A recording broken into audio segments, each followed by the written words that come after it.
Hi guys, my name is Deep Broughton and I am Randomfish. If you're Randomfish too, hit that subscribe button and we'll all be Randomfishes together, shall we? So, this is one that I talked about doing last time. This got sidetracked due to watching the last season of She-Ra, and honestly I just had to talk about it. Honestly, if you want a better play-by-play, I would almost recommend going to see Sarcastic Chorus. I'll link him below down in the description. Because his sarcastic summaries of the show and the season so far, up until season 4, are brilliant. So I do recommend checking him out just as much. Although, obviously, I enjoy talking about stuff like that. It's very cool and it's very interesting. But there's one that I wanted to talk about, that I'm now getting to talk about today, is A Scanner Darkly. This is a film that, honestly, I wasn't too sure about. Released in 2006, based off of the work of Philip K. Dick. This is a film that involves police in special suits that scramble their appearance.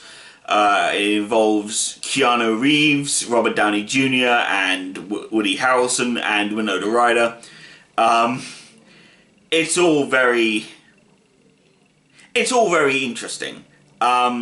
Like I said, this is in 2006, so it's 2 years before Downey Jr.'s rise as Iron Man.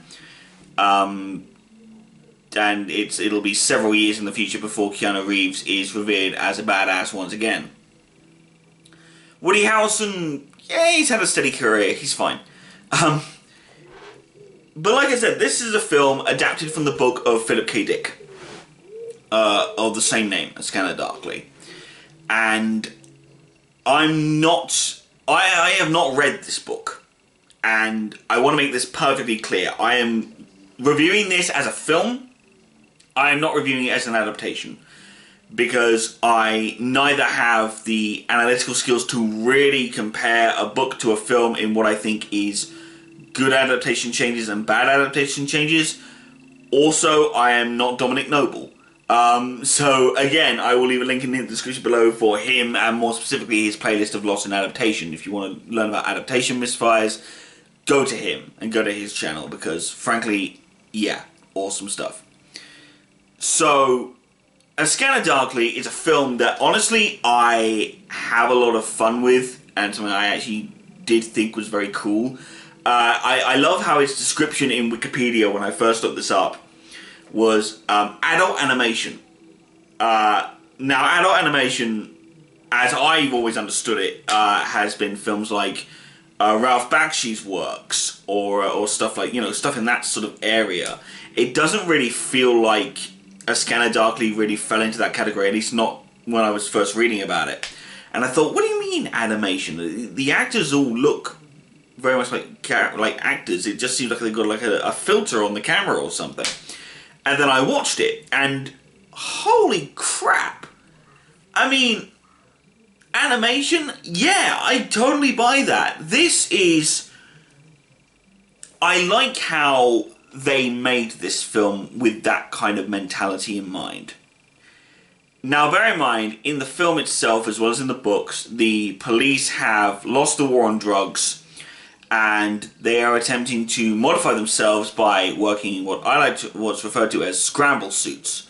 I.e., you put these suits on and it changes your appearance, occasionally, on and off the cuff, sort of confusing the people around you so they can't identify you, and your identity beneath the suit stays 100% safe within that purpose. And that's very cool, and that's sort of how the opening of the film goes. It's someone explaining to a group of people how the scramble suit actually works. This film is a combination of sort of identity crisis slash an attempted cop film slash thriller slash sci-fi slash a whole bunch of stuff, really. And it has these brilliant moments crafted throughout. Moments, for example, like the very interesting part of the story in which you get this cop called Fred, who is played by Keanu Reeves, and he is asked to play the role of a character called Bob Arctor, who is a guy who is essentially stuck on what's called Substance D. D being the next major drug that, you know, America's lost the war on drugs, and Substance D sort of is running around and doing its thing, blah, blah, blah. But Arctor is apparently addicted to D, at which point you then get this character Donna, played by Winona Ryder, who is one of his suppliers. You then have his friends, whose names are completely forgotten because I'm sorry, all I see is Robert Downey Jr. and Woody Harrelson. I can't, you know, it's hard enough to remember. The only reason why I remember Arctor and Fred is because of something else that happens later on.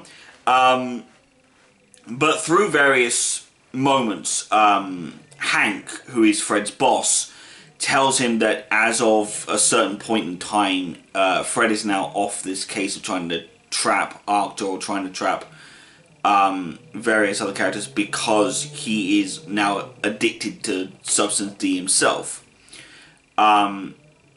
Which is kind of interesting and kind of weird. And then it's revealed very much so that they wanted him to become addicted to D because they wanted to catch the Robert Downey Jr. character, who is in fact the main sort of quote-unquote bad guy in this. Which, again, I kind of like, but it's all very... It feels all very Da Vinci Code-esque, and that's sort of where I think a lot of writers...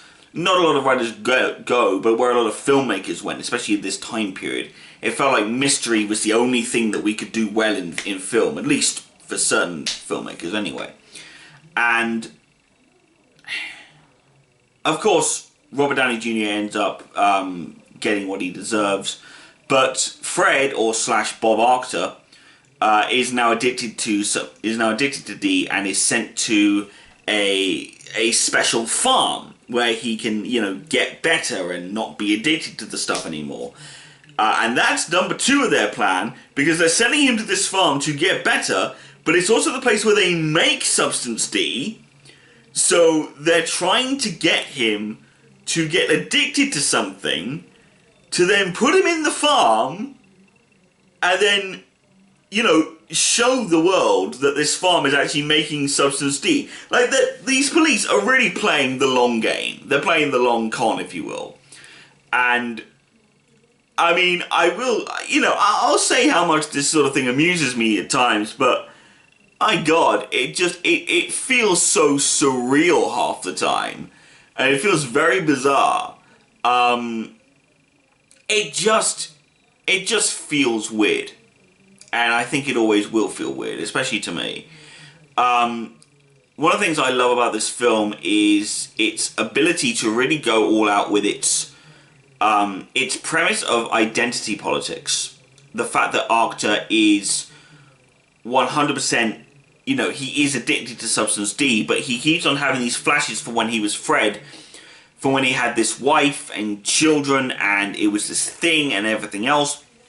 And it becomes this question to the audience of who was the real person? Was Arctor just pretending to be Fred the whole time? Did the police trick him into believing something because he was on Substance D? Or is Fred just a cop that went off the rails, becoming Bob Arctor because that's what the police wanted from him originally, and he's just either forgotten about it or he wasn't made aware of it in the start, meaning that he's just as much a victim as any of the others?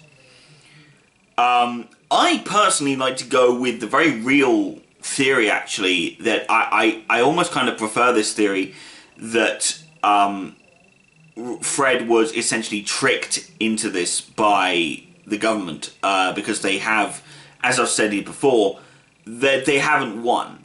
They haven't beaten the drug dealers. The drug dealers are still running around, they're still doing their thing, they're still hurting people. And the government feel like it's their job, essentially, to completely shut everything down. And I don't mind that. I don't mind that at all. But the fact is that, unfortunately, these characters, especially Fred, he obviously had a life beforehand. And he was either tricked into giving it up, or just... He never told his family where he was going, and now they're the ones who are screwed over. And it's just sad to see that sort of thing happen, to see those kind of characters be subjected to something like that. And the reason why I prefer this theory is actually very much related to myself and my own issues that I have with governmental bodies in general. Is this idea of complete manipulation of certain people into doing things against their own will and their own self-interests, because it's for what they refer to as the greater good. The greater good. Without any real feeling or honestly any caring about what the person going through it is feeling for themselves. Now, obviously, I'm not really gonna jump into political attacks or any of that kind of crap. That's not how I do things, and I will never suggest shit like, governments are bad, anarchy should reign. I'm not that guy. But it is very telling that we live in a society right now where we have governmental bodies trying to enact certain things because their own minds, their own narrow-minded selves can't actually think of something as a possibility, when in this book, which again was released, the film was released in 2006, it's around a time when, the police have to hide behind scramble suits because they're not trusted.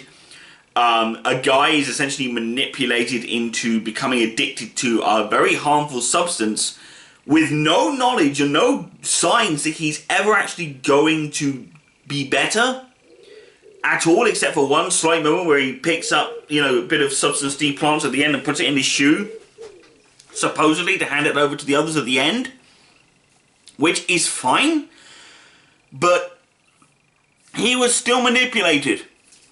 He was still forced into a situation that was never going to work out for him. And that is frustrating to anybody. And honestly, something I actively dislike. And I don't like the fact that what's happening in this film, that's, 14 years old at this point in the game, is just as, it feels very realistic. Now again, this is an American film. I'm not an American. I'm not subjected to American politics, blah, blah, blah, blah, blah, blah. But, manipulation and control, the few that are powerful controlling the many that are supposedly weaker is sort of this touch no matter where you are, and Scanlan Darkly really does hold out for that. But anyway, that's the political stuff mostly sort of dealt with and out of the way. I wanted to sort of get that not out of the way, I wanted to talk about it at the very least, because frankly, I think films like Scanlan Darkly are dangerously close to sort of predicting a lot of how the future's going to go. And it doesn't help that we have these people, making jokes about it, when in actuality, it could actually happen, and it's not good. I mean, if The Simpsons could predict things, and Family Guy can predict certain things, then we're all in trouble. We really are just in trouble. But, let's move on.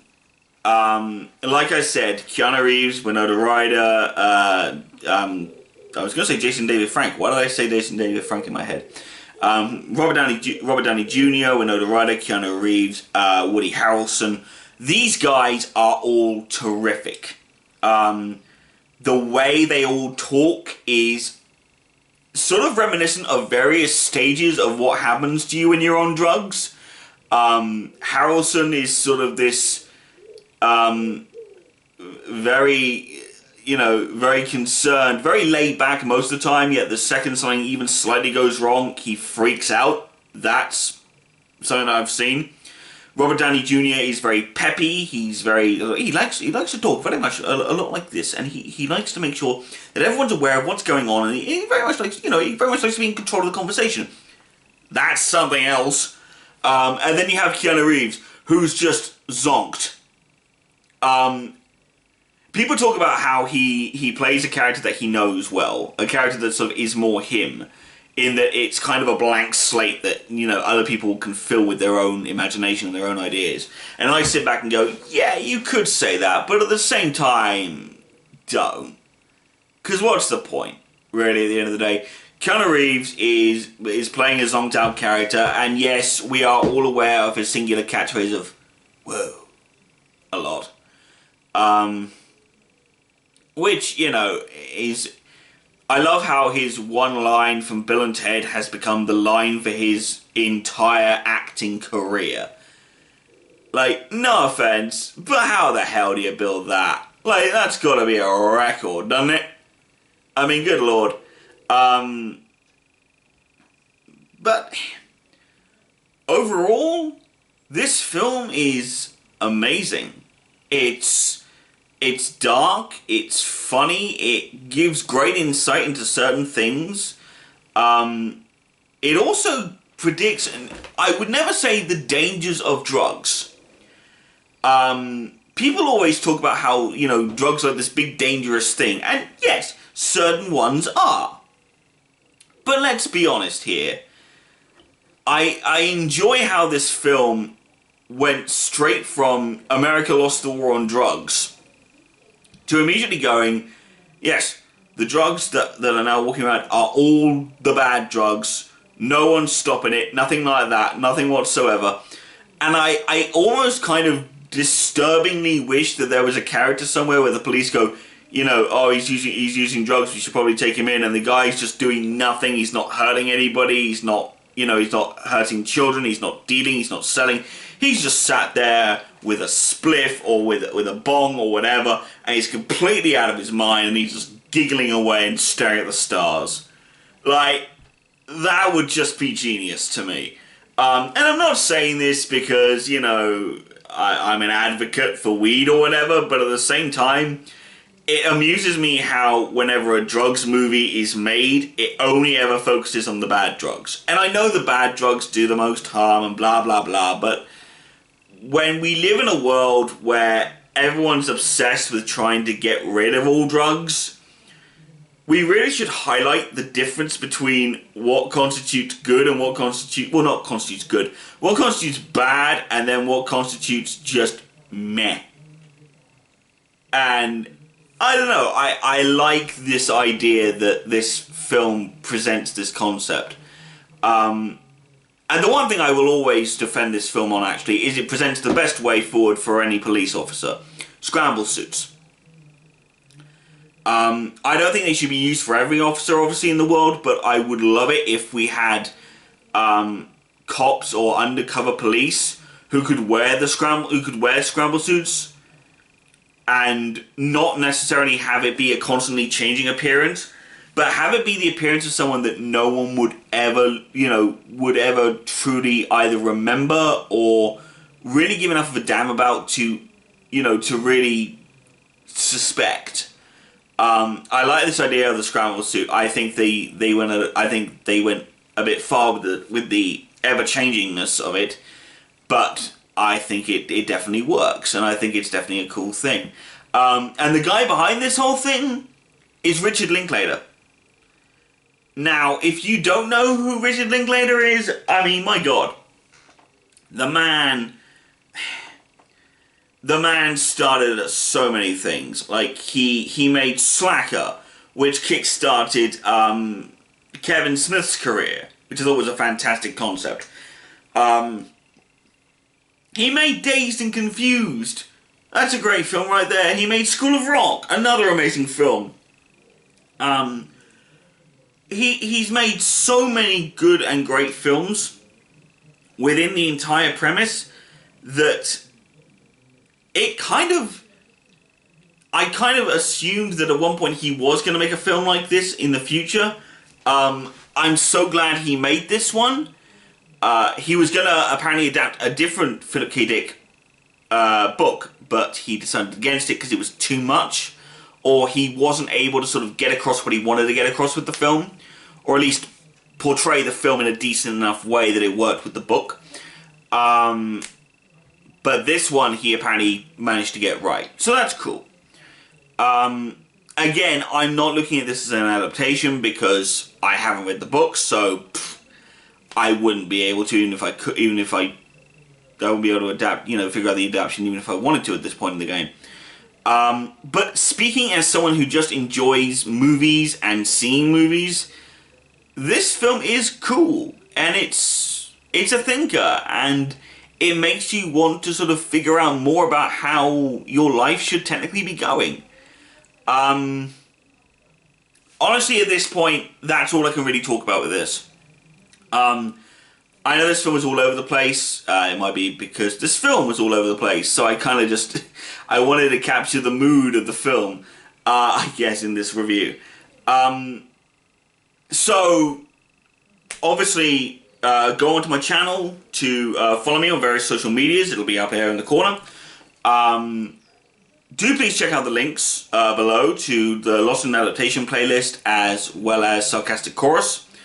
Because I was going to put that in for my She-Ra video. I just never got around to it, which sucked, but I managed it in the end. And so, of course, and with, obviously, if you are following me on Instagram, do please keep an eye out because I'm doing the 30-day film challenge. I'm looking at various films that I can think of that would have been a lot of fun. So I am just going to go with it. I'm going to see what's going on with that. But no, even if you don't, please follow me on Instagram, please follow me on my Facebook page, and please follow me on Twitter. And everything else. Do please like this video. Comment below your favourite either Richard Linklater film or possibly your favourite part about this movie, be it the cast or the look of the film or even the soundtrack perhaps. But above all that, have a nice day, my little random fishes, and may I say, Randomfish out.